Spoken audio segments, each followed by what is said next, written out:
A ver, justamente la idea esta de que la calidad es algo que se consigue entre todos, a lo que apunta es a... yo creo que es un poco una crítica a sistemas que asumen que la gente puede hacer las cosas sola, ¿sí? Sistemas que, por un lado, piensan que con la autonomía se resuelve todo, o por otro lado, que con la centralización total se resuelve todo. Y al menos desde la perspectiva que nosotros estamos encontrando en los casos que hemos analizado, obviamente esto es sobre la base de los casos que hemos analizado, lo que encontramos es que cada uno de los niveles del sistema tiene un rol que cumplir en lo que es el proceso de mejoramiento de la calidad.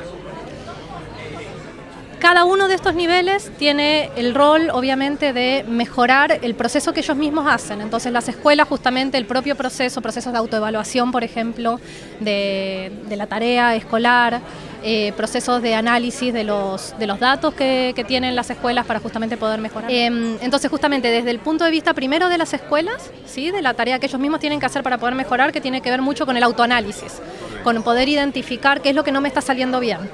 Poder analizar los datos para identificar esos aspectos donde no me está saliendo bien, el por qué no me está saliendo bien y cómo tengo que cambiar la dinámica de trabajo interno en la institución para poder justamente mejorar.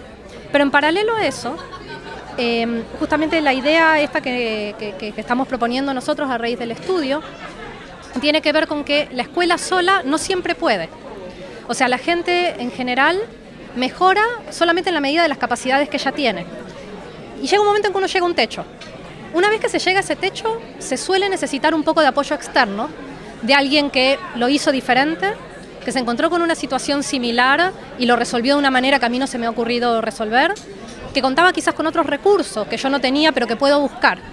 Y ahí es donde entra justamente el rol, por un lado de la unidad local de gestión y por otro lado también del sistema más central o subnacional según la estructura del sistema, que justamente pueden ayudar a traer estas experiencias.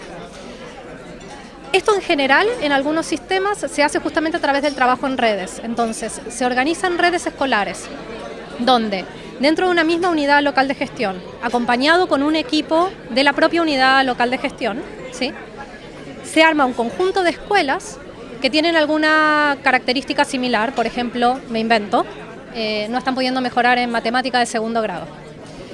Y en esa lógica, lo que se hace es justamente poder compartir experiencias, que va a este punto. O sea, en la escuela A quizás trataron de mejorar lo más que pudieron, pero llegaron al tope, no pudieron encontrar más cómo mejorar y simplemente quizás había una idea que no se les había ocurrido o algún recurso al cual no habían tenido acceso. Pero la escuela B, en circunstancias similares, sí lo pudo desarrollar.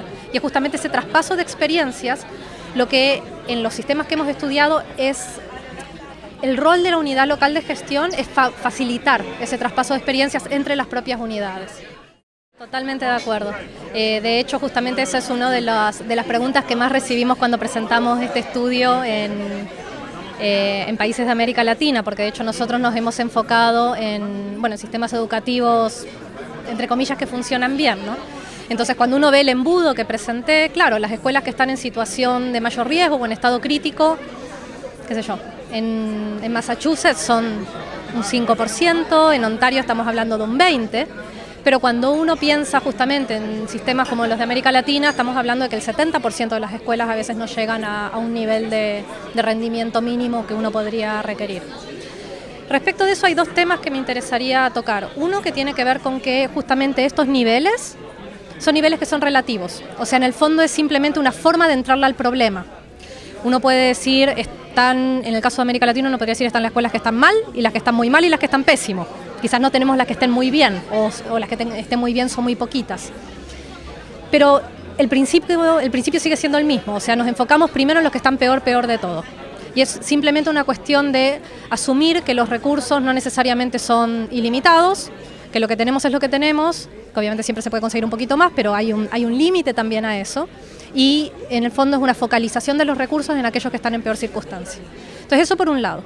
Pero por otro lado, yo creo que sí, un tema que vale la pena pensar justamente en América Latina, que tiene que ver con cómo uno puede hacer acciones de acompañamiento a procesos de mejora que tengan un mayor impacto.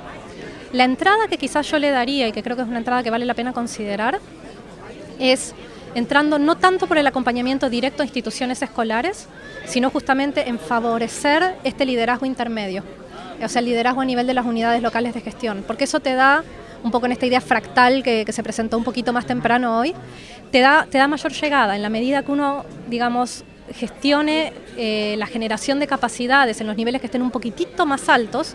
Esos niveles te permiten llegar a mayor cantidad de escuelas.